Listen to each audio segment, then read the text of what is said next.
Tiger fans, it's time for some updated contract news. Now, tonight it did break that Campbell Gray has extended for 2 years from Jon Ralph. He made a tweet about it. And I made an idiot of myself on the Live with Tiggs because I'd been told he'd extended about a week or so ago, and I had to just sit on that one for a little bit. And I said tonight that I'm pretty sure that Campbell Gray's probably going to sign for about 2 years. Hadn't realised it had come out, but now it's out in the public. That's very, very good that Campbell Gray's locked away for a 2-year extension. And you can't help but feel the club see him playing a big role for us. The games he did play at AFL level, we've said it before, but he looked every bit an AFL player. And he got very unlucky, obviously, when he re-injured the knee after doing the rehab from the first injury. They kept him out from a lot longer than what we had all hoped. But good to see him bounce back. Disappointing he didn't get to play in that elimination final due to concussion for the VFL. But we'll be very excited to see what he does in 2026. And the beauty of him is he can play at both ends of the ground. Like, I know when we saw him at AFL level, it was in the back line and he looked really settled, really controlled and calm.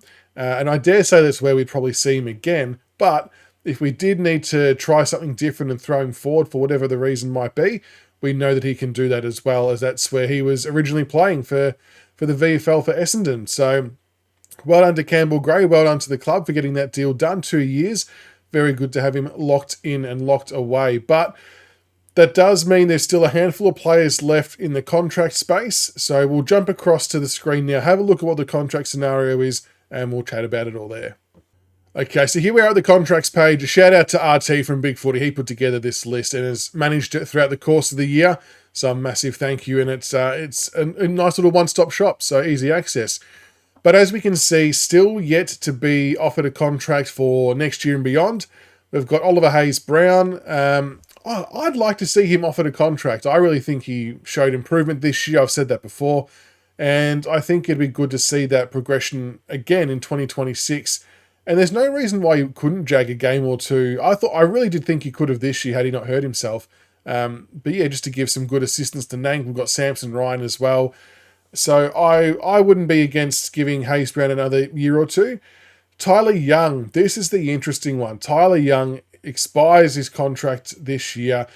And it's come out recently, and Grok dropped this on a show a couple of weeks ago, and it's come out a bit more today, that clubs are circling around Tyler Young.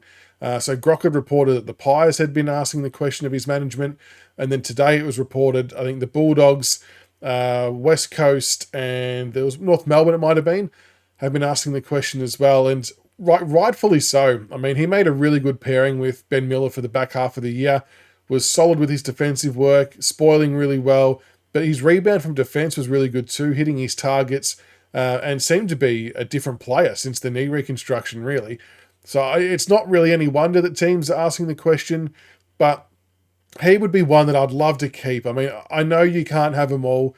We do have a good amount of stock of key position defenders, and the signing of Campbell Gray makes this one really, really interesting because in a lot of ways, they're probably fighting for the same type of spot in that part of the ground anyway. So hopefully we hear some news on Tyler Young soon. I would desperately love to keep him, but I can really understand why clubs would be after him because he showed some great signs. So they've recognised the talent and they're trying to shake the tree, at least because we've got an abundance of key defensive players. So it makes complete sense from their perspective. But we'll see how that one plays out. Tyler Sonzi, still no news on Tyler. I'm still in the camp that I would love to give him a 1-year deal. I think he's still got the skills in terms of hitting targets and showing his wares that it's still worthwhile persevering with. We saw some progression in the back half of the year after that sub-incident where he was sort of committing to contests a lot more, and I think there's still some room for growth. And you need players to do roles, right? So, look, I think I would go another year there. Caleb Smith, still no news on that front. Jacob Blight obviously didn't hit that extra game to trigger the extension. Played in VFL for most of the year. Look, he definitely divides a lot of people. Like, I see so many comments about why didn't we sign him or why didn't we play him? And I probably tend to agree with it. I do see a lot of comments the other way saying that he's maybe not as needed as what some might think or might not have the right traits or qualities for AFL level. But I really thought his marking game was quite strong, obviously quite fit and aerobically really good as well. I thought he ticked a lot of boxes and didn't do a hell of a lot wrong at senior level, but It just seems for whatever reason that he's out of favour. And my personal take is I think he'll end up going back home to Perth. I guess being uncontracted after 2025, it makes it a bit more difficult to try and trade because he maybe doesn't have that currency. So potentially it's a delisting and then he gets picked up. If we can somehow manufacture a trade, then if we can get something for him, then obviously all the better. But I just don't see a world where Jacob Blight's at Richmond in 2026, unfortunately. Thompson Dow, so Jon Ralph in his article today in relation to Campbell Gray also had mentioned that Thompson Dow has been told that there's no contract just yet. The club's wanting to wait and see what the list spot situation looks like after the draft, because there'll be some movements happening there, whether it's splitting picks and needing to add other players or whatever it might be. So if he is to get a contract, it sounds like that will happen later in the piece. I think the final list lodgements aren't due.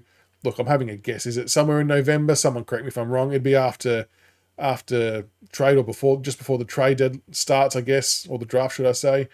But look, I've been on record as saying that I would keep Thompson Dow for another year. Again, I know you can't keep absolutely everybody, but he showed some really good promise this year and was playing his role quite well.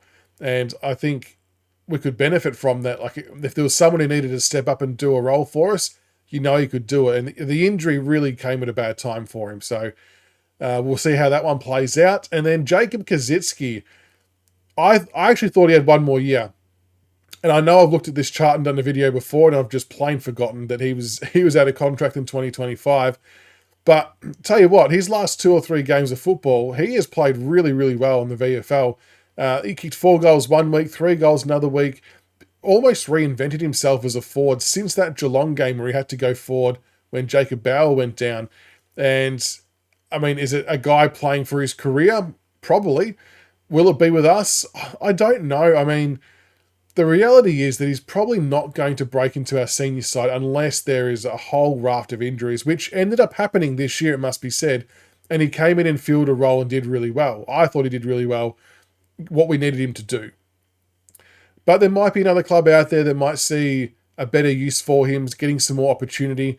And if that's the case, then you can't begrudge the guy for chasing that and getting some more job security potentially as well. So, look, whatever happens there. But I again want to reiterate that what he's done for our VFL program and the way he's played and the way he's helped these young kids develop by, holding down a position and being able to guide and teach and things like that has been so good. And he seems like such a ripper bloke that you just wish him all the best, no matter where it's at, whether it's with us or someone else. But he's definitely done himself a lot of favours in those last handful of games, that's for sure. But there you go. That is where we are currently at with our contract situations. Campbell Gray, 2 years, officially, well, not club official, but Jon Ralph official today. As I said, I was told that a week and a bit ago as well, so glad to hear that's out there. And just, a few more names to tick off. It's probably Tyler Young's probably the one that we'd want to get wrapped up and signed, sealed and delivered. But again, like I said earlier, do not blame other clubs for circling. So we'll watch this space and keep reporting on these as they come through. Make sure you like and subscribe for more Richmond content. And until next time, go Tigers.